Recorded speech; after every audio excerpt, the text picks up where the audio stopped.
बिस्मिल्लाहिर्रहमानिर्रहीम। Dear students, अस्सलाम वालेकुम। Irfan Shahzad software engineering course के लेक्चर नंबर 8 में मैं आपके सामने मौजूद हूँ। और आज का जो हमारा टॉपिक है ये है पर्सपेक्टिव प्रोसेस मॉडल्स।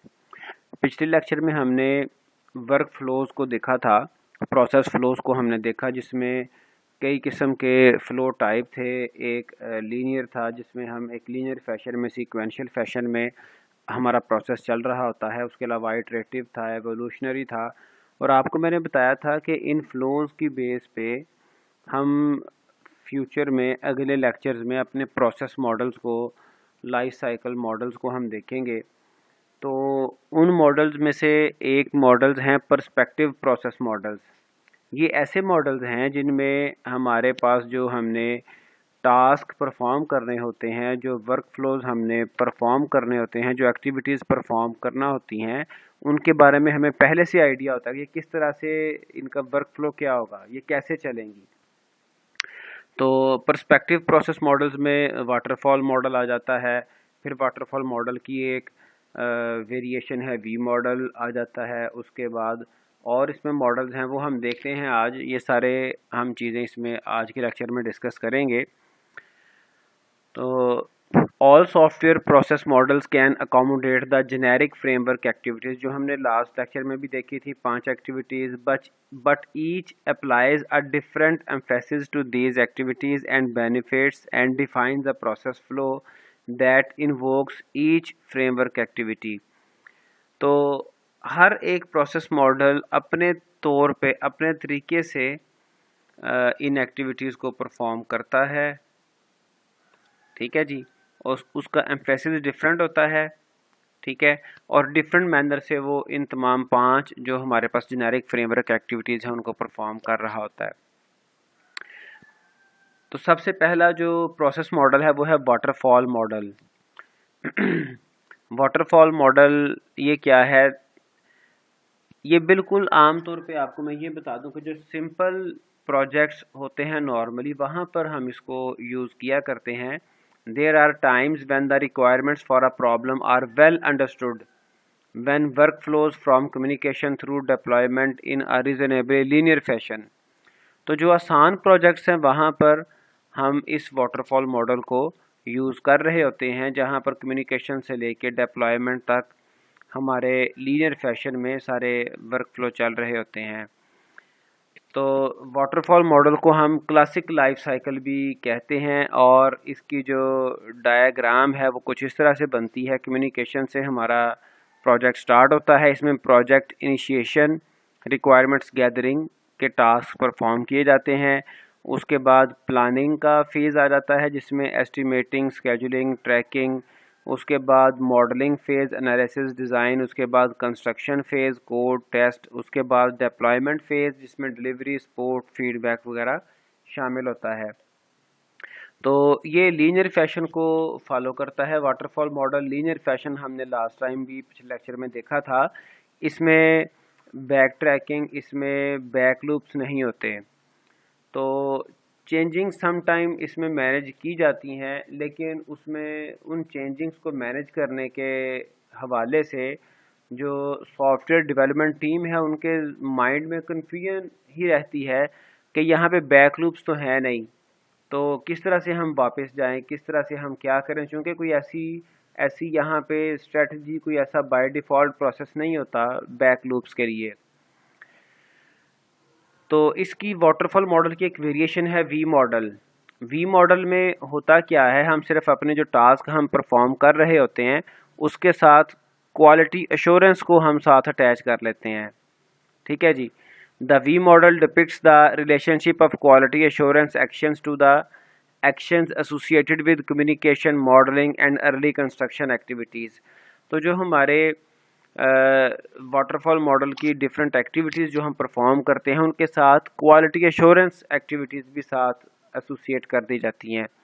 जैसे ये देखें, सबसे पहले ये जो एरोज़ हैं, मेन लार्ज एरोज़, ये आपको डिफ़ाइन कर रहे हैं हमारे वर्क फ्लो की डायरेक्शन के किस तरह से हमने प्रोसेस को चलाना है। रिक्वायरमेंट्स मॉडलिंग है, आर्किटेक्चरल डिज़ाइन है, कंपोनेंट डिज़ाइन है, कोड जनरेशन है।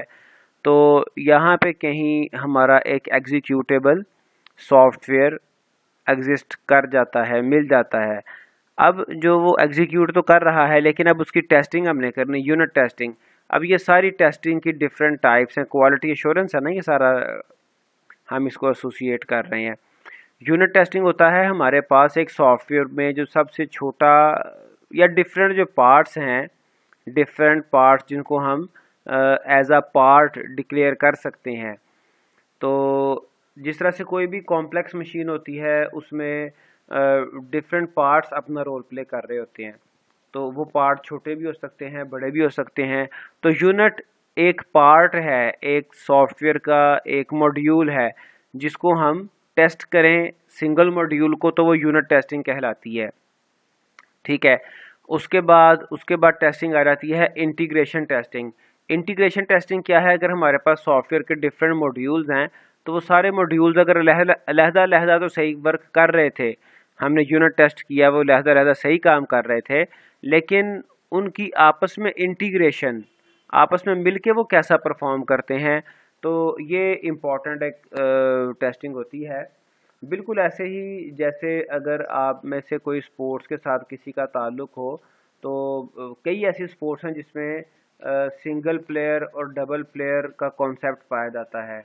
जैसे बैडमिंटन एक बड़ी कॉमन सी स्पोर्ट है, तो उसमें आप देखें कि सिंगल प्लेयर समटाइम बड़ा अच्छा प्ले कर रहा होता है, लेकिन जब दूसरे प्लेयर के साथ ड्यूअल प्ले करना पड़ता है तो दोनों प्लेयर्स की आपस की जो कोऑर्डिनेशन है वो बड़ी इंपॉर्टेंट होती है। और अगर उनकी कोऑर्डिनेशन ना हो, गो के वो दोनों सेपरेटली इंडिविजुअली बड़े अच्छे प्लेयर्स भी क्यों ना हो, अगर कोऑर्डिनेशन ना बने या कोऑर्डिनेशन ना हो तो सही से वो परफॉर्म नहीं कर पाते।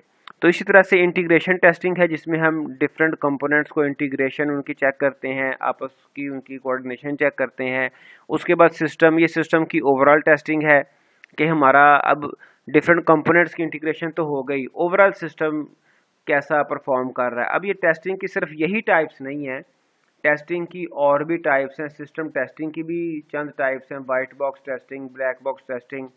तो वो हम लेटर ऑन जब हमारा अप्रोप्रिएट टॉपिक आएगा उसमें हम सारी टाइप्स को डिटेल में देखेंगे। उसके बाद एक टेस्टिंग आ जाती है एक्सेप्टेंस टेस्टिंग। एक्सेप्टेंस टेस्टिंग इसके नाम से जाहिर है कि कस्टमर को हमने जब सॉफ्टवेयर डिलीवर करना है तो उस वक्त हम उससे एक एक्सेप्टेंस टेस्टिंग लेते हैं, भाई इसको चेक कर लो। ठीक है। जिस तरह से हम शॉपकीपर से कोई भी चीज़ परचेज करें तो वो हमें टेस्ट करवाता है, तो हम उसको टेस्ट करते हैं, चेक करते हैं प्रोडक्ट को, और जब हम कहते हैं it is okay, then it means कि हम उसको एक्सेप्ट कर रहे हैं, हमने एक्सेप्टेंस टेस्टिंग चेक कर ली। आमतौर पे जब कोई भी चीज़ परचेज की जाए तो हम उसको जो चेकिंग कर रहे होते हैं वो चेकिंग ही एक्सेप्टेंस टेस्टिंग कहलाती है। तो in reality there is no fundamental difference between the classic life cycle and V model. The V model provides a way of visualizing how verification and validation, V and V कहते हैं इसको sometime, verification and validation actions are applied to earlier engineering work।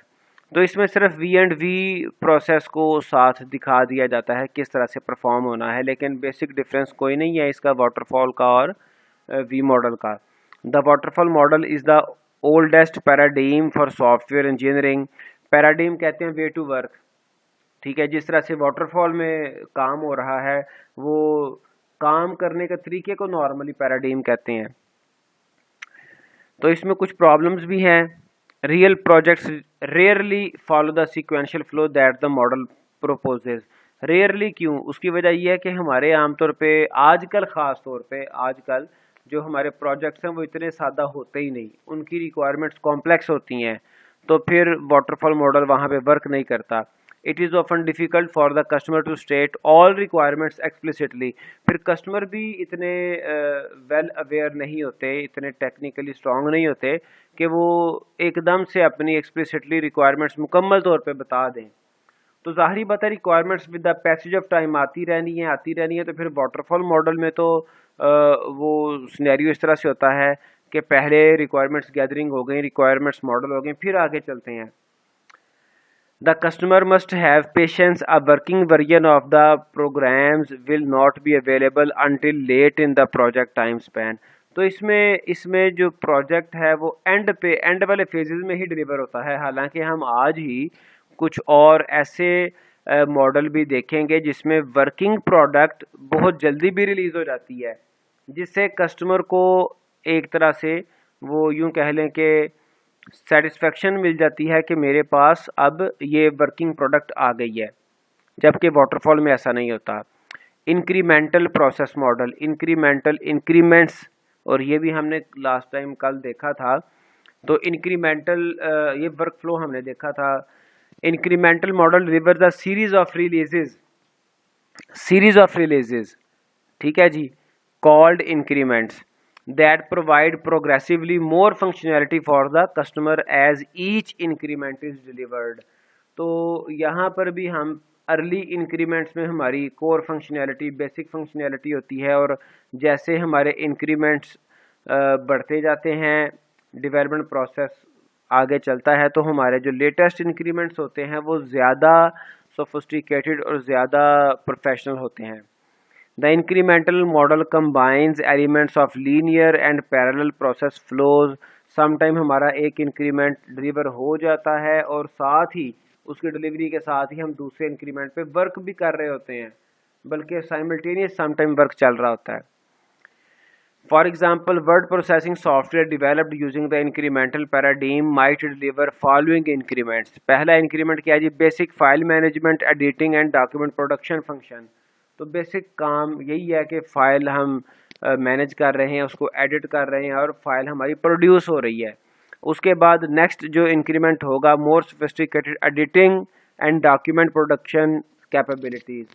उसमें document को जैसे Microsoft word में आजकल वो save किया जा सकता है, सेव एज किया जा सकता है, उसको पीडीएफ में सेव किया जा सकता है, कई और तरह के फॉर्मेट वो ऑफर करता है। तो बहरहाल मोर sophisticated editing and document production दूसरे इंक्रीमेंट में इंट्रोड्यूस करवाई जा सकती है। फिर spelling and grammar checking third increment, advanced page layout capability in the fourth increment. तो ये आप देखें कि हर नए इंक्रीमेंट के साथ जो फंक्शनैलिटी है वो भी इंक्रीज़ हो रही है। और लेकिन आप ये भी साथ देखें कि जो पहला इंक्रीमेंट था उसको हम वर्ड प्रोसेसिंग के अलावा कुछ और नहीं कहेंगे, क्योंकि वर्ड प्रोसेसिंग उसमें भी हो रही थी, एडिटिंग हो रही थी, वर्ड्स प्रोसेस हो रहे थे, ठीक है जी, फाइल मैनेजमेंट हो रही थी, और इवन फाइल्स डॉक्यूमेंट्स प्रोड्यूस भी हो रहे थे। लेकिन जो लेटेस्ट हमारे इंक्रीमेंट्स हैं वो ज़्यादा मैच्योर हैं, ज़्यादा प्रोफेशनल है, उसमें ज़्यादा फंक्शनैलिटी है। When an increment model is used, the first increment is often a core product, basic उसमें फंक्शनैलिटी आती है, बेसिक्स। जैसे हमारे मोबाइल्स जिस तरह से उनके मॉडल्स आए हैं, तो आप देखें कि जो स्टार्ट पे मोबाइल होते थे उनका बेसिक जो पर्पस था वो सिर्फ कॉल करना होता था। फिर आहिस्ता आहिस्ता आहिस्ता आहिस्ता जो मोबाइल हैं वो more than computers, more than अगर ना भी कहें तो इक्वलेंट टू कंप्यूटर्स वो हमारे एग्जिस्ट कर रहे हैं। That is, basic requirements are addressed but many supplementary features remain undelivered। वो later on उनको डिलीवर किया जाता है। उनमें से जो सप्लीमेंट्री फीचर्स हैं वो कुछ तो ऐसे होते हैं जिनके बारे में जो डेवलपर्स हैं उनको पता होता है, कस्टमर्स ने बता दिए होते हैं, और कुछ ऐसे हैं जो भी पता ही नहीं है, जो कस्टमर बाद में बताता है। जो आपको बताया कि जी उसमें वो जो आपको बताया कि जी वो कस्टमर लेटर ऑन बताता है, उसको शुरू पे इतना आइडिया भी नहीं होता। तो ये हमारे पास इसका इंक्रीमेंटल प्रोसेस मॉडल में इस तरह से पहले कोर प्रोडक्ट डिलीवर की जाती है और उसके बाद मैच्योर मज़ीद फंक्शनैलिटी उसमें ऐड की जाती हैं। तो ये डायग्राम आप देख सकते हैं। तो इसमें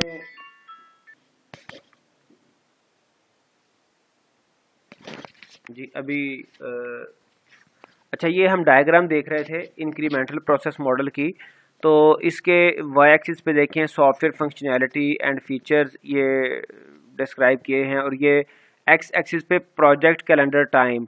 तो जैसे जैसे टाइम पास होता है आप देखिए इंक्रीमेंट 1, इंक्रीमेंट 2, इंक्रीमेंट 10, हमारे फर्दर इंक्रीमेंट्स आते जाते हैं। और ये जो हमारे पास फंक्शनैलिटी एंड फीचर्स, ये वही 5 कोर जो हमारे फेजेस थे वो यहाँ पर डिस्क्राइब किए गए हैं। कम्युनिकेशन है, प्लानिंग है, मॉडलिंग है, कंस्ट्रक्शन है, डिप्लॉयमेंट है। ये तमाम के तमाम जो टास्क हैं ये हर इंक्रीमेंट में ये परफॉर्म किए जाते हैं।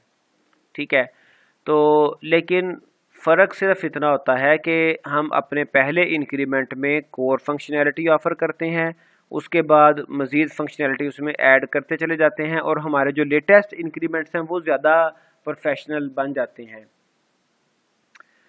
Incremental development is particularly useful when staffing is unavailable. हमारे पास स्टाफ कम है तो हम इंक्रीमेंटल को यूज़ करते हैं। जब हमारे पास इंक्रीमेंट्स बन जाती हैं, कुछ थोड़ा सा बजट हमारा स्ट्रॉन्ग हो जाता है, फिर हम नए लोग भी हायर कर सकते हैं। उसके बाद है evolutionary process models. Evolutionary process models produce an increasingly more complete version of the software with each iteration. तो एवोल्यूशनरी प्रोसेस मॉडल में क्या होता है कि हर वर्जन के साथ हमारे जो प्रोडक्ट्स हैं वो प्रोफेशनली डिलीवर हो रही होती हैं। ये भी आइट्रेटिव प्रोसेस मॉडल्स हैं, एवोल्यूशनरी भी। एवोल्यूशन वैसे कहते हैं बढ़ना, इर्तिका करना। टू एवोल्यूशनरी प्रोसेस मॉडल्स हैं जो हम डिस्कस करेंगे, एक है प्रोटोटाइपिंग और एक है स्पाइरल मॉडल। तो पहले देखते हैं प्रोटोटाइपिंग। प्रोटोटाइपिंग एक तरफ तो एक मुकम्मल मॉडल है जिसको as a process model discuss किया जाता है, और एक तरफ ये एक टेक्निक भी है। तो देखते हैं ये होता क्या है। Often a customer defines a set of general objectives for software but does not identify detailed requirements. The developer may be unsure of the efficiency of an algorithm, the adaptability of an operating system. तो ना तो शुरू पे customer को idea होता है कि किस तरह की रिक्वायरमेंट्स मैं चाह रहा हूँ, और ना ही सम टाइम जो डेवलपर है वो इतना बात चीज़ों के बारे में श्योर होता है, उसे एल्गोरिदम का नहीं पता होता, किस ओएस के साथ फॉलो करना है, चलना है, उसे आइडिया नहीं होता, या इसके अलावा और भी अनइवन चीज़ें हो सकती हैं। तो इन केसेस में होता क्या है, जब क्लैरिटी ज़्यादा ना हो और कस्टमर को एक प्रोडक्ट भी डिलीवर करनी हो, तो स्टार्ट पे प्रोटोटाइपिंग को यूज़ कर लिया जाता है।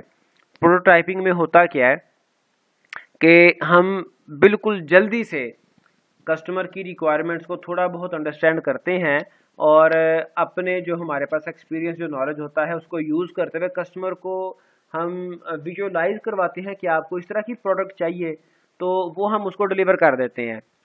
ठीक है जी। Although prototyping can be used as a standalone process, मुकम्मल ये एक standalone process भी है, ये process model भी है।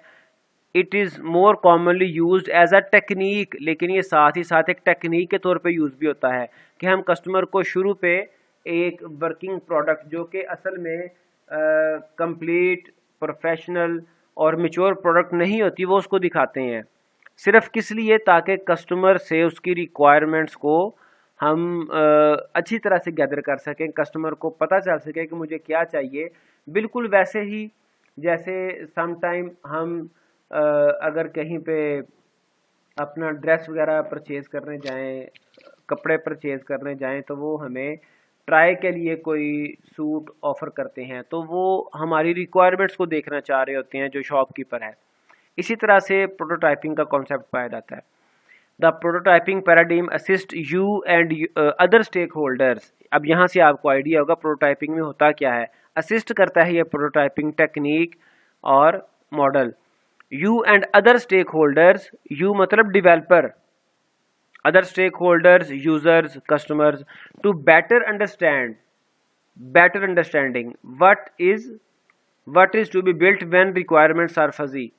तो जब रिक्वायरमेंट्स फजी कहते हैं जो अनक्लियर हैं, इनकम्प्लीट, अनक्लियर रिक्वायरमेंट्स, तो जब रिक्वायरमेंट्स हमारी इनकम्प्लीट हैं, अनक्लियर हैं, तो उस वक्त जो प्रोटोटाइप है वो हमें असिस्ट करता है और अदर स्टेक होल्डर को भी असिस्ट करता है कि वो रिक्वायरमेंट्स को अच्छी तरह से बेटर वे में अंडरस्टैंड कर लें।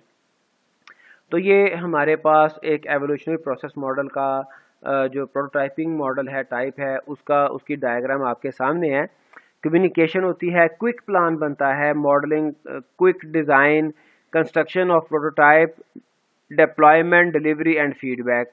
तो कस्टमर यहाँ पे बड़ी जल्दी उसको ये डिप्लॉयमेंट मिल जाती है, ठीक है, लेकिन ये बिल्कुल एक यूँ कह लें कि रफ सी प्रोडक्ट होती है जिसमें फंक्शनैलिटी सही नहीं होती, या फिर कई एक ऐसे इश्यूज जो कि लॉन्ग रन में बड़े प्रॉब्लमेटिक होते हैं, वो रिजॉल्व नहीं किए गए होते। ठीक है, तो यही इसका ड्रॉबैक भी है। Both stakeholders and software engineer like the prototyping paradigm, like जरूर किया जाता है इसे। Users get a feel for the actual system, user इसको एक्चुअल सिस्टम समझते हैं। And developers get to build something immediately, और डेवलपर्स बहुत जल्दी कोई चीज़ डिलीवर कर देते हैं। ठीक है, तो डेवलपर्स भी सेटिस्फाई, कस्टमर भी satisfy. Yet prototyping can be problematic for the following reason, क्या रीजन हैं जिससे जो प्रॉब्लम्स क्रिएट करती हैं, और डेफिनेटली होती हैं प्रॉब्लम इसमें। Stake holder see what appears to be a working version of the software, unaware that the prototype is held together haphazardly. इसको बड़ी जिसे कहते हैं आओ देखा ना ताओ, बड़ी तेजी से, बड़ी उजलत में, बड़ी जल्दी में बनाया गया होता है। Have not considered software quality, इसमें सॉफ्टवेयर क्वालिटी को कंसिडर नहीं किया गया होता। ये सिर्फ एग्जांपल्स हैं। ठीक है, और इसमें लॉन्ग टर्म मेंटेनेबिलिटी को कंसिडर नहीं किया गया होता।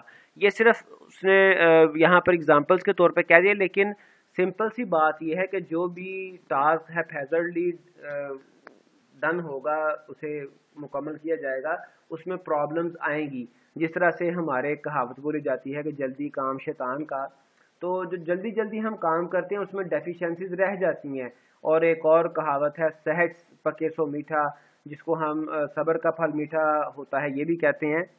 तो ये हमारे पास इस तरह से इसका, तो इसमें इस प्रोटोटाइपिंग में हमारे पास जो इनिशियल प्रोटोटाइप हम रिलीज़ करते हैं उसमें कई चीज़ों को डिस्कस नहीं किया गया था, उनको उन इश्यूज़ को रिजॉल्व नहीं किया गया था, लेकिन कस्टमर समझता कि ये हमारे पास वर्किंग प्रोडक्ट आ गई है। दूसरी तरफ as a software engineer you often make implementation compromises in order to get a prototype working quickly. तो हमने चूँकि क्विकली वर्क करना होता है, तो हम कई चीज़ों पे कंप्रोमाइज़ करते हैं, कर जाते हैं कंप्रोमाइज़। तो उससे क्या होता है, उससे ये होता है the less than ideal choice has been become an integral part of the system. चूँकि कोई एक चीज़ हम यूज़ करना शुरू कर देते हैं, हम इंट्रोड्यूस करवा देते हैं, तो लेस देन आइडियल चॉइस, जो हमारे पास ऐसी चॉइसेस जो कि आइडियल नहीं होती, वो भी हमारे सिस्टम का पार्ट बन जाती हैं। मैं इसको एक रियल वर्ड एग्जांपल से एक्सप्लेन कर सकता हूँ कि फॉर एग्जांपल किसी ने नया नया बिजनेस स्टार्ट किया, उसने अपना, जैसे ये फ़र्ज़ करें कि ये मेरा एक लोगो है विजडम टेक, किसी ने अपने बिजनेस के लिए लोगो बनवाया और उसने बड़ी जल्दी से उजलत से बनवा लिया। अब वो इतना प्रोफेशनल भी नहीं था, लेकिन चूंकि उसने अब बना लिया है, तो अब वो कहता है इसको क्या चेंज करना, वो सिस्टम का इंटेग्रल पार्ट बन जाता है। तो ये दोनों साइड्स पे प्रॉब्लमेटिक, ये हमारा ये प्रोटोटाइप जो है ये प्रॉब्लम्स क्रिएट करता है, या फिर प्रॉब्लम्स इसमें बन सकती हैं। तो इसका सोल्यूशन क्या है, स्टेक होल्डर्स को भी ये पता होना चाहिए, उसे भी, उनको भी ये चीज़ क्लियर होनी चाहिए कि ये सिर्फ एक प्रोटोटाइप था, ये सिर्फ रिक्वायरमेंट्स गैदर करने के लिए एक टेक्निक थी। तो जो एक्चुअल प्रोडक्ट है उसमें कुछ ना कुछ डिफरेंसेस हो सकते हैं। उसमें जब क्वालिटी को इंश्योर किया जाएगा और मेंटेनेबिलिटी को मेक श्योर किया जाएगा, तो उसमें कुछ ना कुछ चेंजिंग्स आएंगी। और दूसरी तरफ जो डेवलपर है उसको भी पता होना चाहिए कि मैंने तो प्रोटोटाइप बनाने के लिए कंप्रोमाइज़ किए थे, अब मुझे एक्चुअल फंक्शनैलिटी ऑफर करनी है, एक्चुअल क्वालिटी मुझे ऑफर करनी है। ठीक है जी।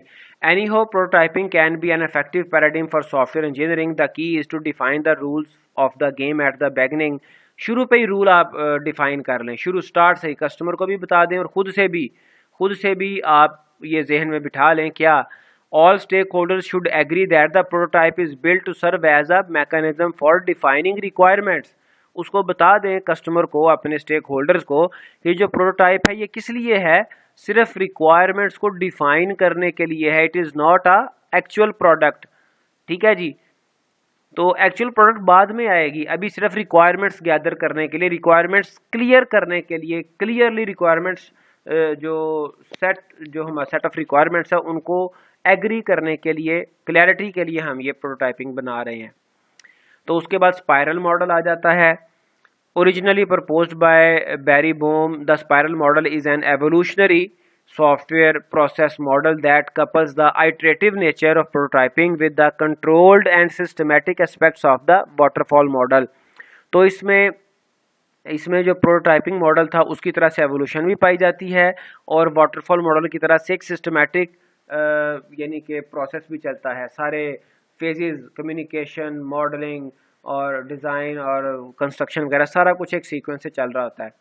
स्पाइरल, तो it provides the potential for rapid development. Rapid किसे कहते हैं? बहुत जल्द, जिसमें मल्टीपल टीम्स भी सम टाइम वर्क कर रही होती हैं, of increasingly more complete version of the software. तो ये स्पाइरल मॉडल की डायग्राम आपके सामने है, आप ये देख सकते हैं। ये हमारे पास सबसे पहले ये फेजेस आप देखें, कम्युनिकेशन फेज है, प्लानिंग फेज है, मॉडलिंग फेज है, ठीक है जी, कंस्ट्रक्शन और डिप्लॉयमेंट। अब इसको हमने अंडरस्टैंड कैसे करना है? ये देखें, यहाँ से प्रोजेक्ट स्टार्ट हो रहा है, ठीक है जी, बिल्कुल कोर ऑफ द स्पाइरल जो स्पाइरल है।